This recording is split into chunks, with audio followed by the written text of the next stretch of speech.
Okay, these are some more practice problems for Chapter 2. And the next one was number 7 we were on. And this is going to be square root of x plus 9 minus 3 over x. And if I put 0 in, I get the square root of 9, which is 3 minus 3, which is 0 over 0. So I have to simplify this. And take a little more room to do this, so I did this over on this extra sheet. And again, when I substitute, I got 0 over 0, so I just rationalize the numerator. See what happens, always rationalize. When you get this situation with the radical, see what happens. So when we multiply the top by the conjugate, the top and the bottom by the conjugate of the numerator, that's the square root of x plus 9 plus 3. Square root of x plus 9 plus 3. Well, the bottom is just going to be x times that, but the top is going to be, this is like a minus b times a plus b, which would be a squared minus b squared. So that's going to be the square root of x plus 9 squared, which is just x plus 9, and minus 3 squared, which is 9, all over this bottom. And what happens to the 9s? The 9s cancel. And now once the 9s cancel, you see how we have that factor of x in the denominator, which was causing us trouble when it went to 0. So those cancel, and this is what we've got. And I'm ready to substitute. I can put 0 in here. So 0 plus 9 is 0, so the square root of 9 is 3. So I got 3 plus 3, so I got 1 over 3 plus 3, which is 1 over 6. Okay. And then number 8. And I talked about this a couple of times in class. I'll go over it again. We want to take the limit as x approaches 0 of x over sine of 3x. Okay, so I'll do this over here. And we do know that this limit, all right, should write it over here, the limit as x approaches 0 of the sine of something, or the sine of x over x, that does indeed equal 1.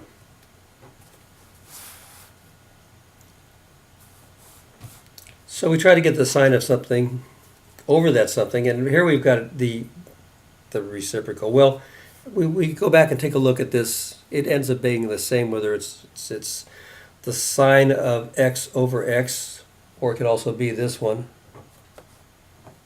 the limit as x approaches 0 of x over the sine of x. That's also going to be 1. Okay, right over here. Okay, both these hold.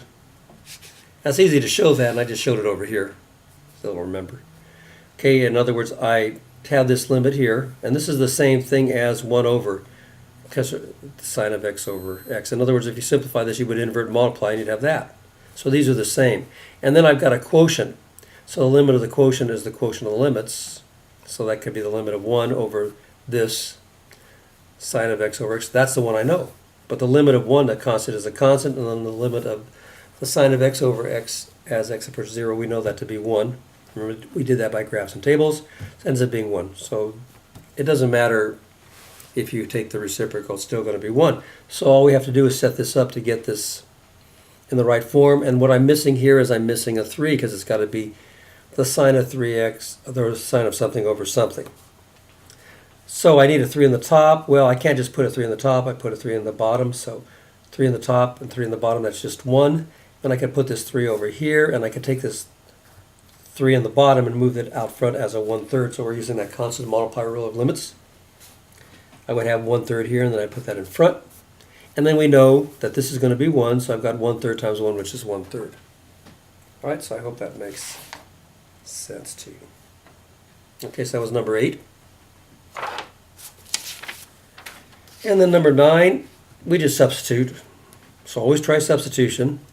And if I put 5 in here, I've got the cosecant of 5 pi over 4. And remember, the cosecant is 1 over the sine. So 5 pi over 4. And remember, the sine of 5 pi over 4 is negative square root of 2 over 2, so I just take the reciprocal. Remember, the sine of any pi over 4 is the square root of 2 over 2, and then in that quadrant it's negative, because that's going to be in the third quadrant. So that's negative the square root of 2 over 2, and if I have 1 over that, I just take the reciprocal. So 2 over the square root of 2. So it's negative 2 over the square root of 2. You could leave it like in that form, or you could rationalize it, multiply the top and the bottom by the square root of 2, and you get 2 square roots of 2 over 2, and the 2's cancel, so you get negative the square root of 2. Okay, number 10, as x goes to infinity. So again, I'll take a look at these end behavior, and the top is kind of modeled by this end behavior here, negative 2x squared, that's the largest. And the bottom is modeled by 3x squared. And these are the same power, so they just cancel. X squared over x squared is 1. Okay, remember x is not infinity, it's going towards infinity, so it's the same number, so you can cancel those. So we got the limit of a constant, and that's always going to be the constant, so that's just going to be negative 2/3. So that was easy. Okay, and then number 11. Number 11, here again we look at the end behavior models. That's going to be x squared, that's going to be x cubed, and this simplifies to be 1 over x, and the limit as x approaches infinity of 1 over x is 0. All right, so I got a 0, that's number 11, I got 0. Okay, and then number 12. Number 12, this is just one we learned. This was one from the Cal limit. Trig part when we were solving 0 over 0, and this one we kind of just used by graphs and tables, and that's going to be 1 minus the cosine of x over x. The limit as x approaches 0 is 0. Okay? So that's the next 6 problems. Hope that helps.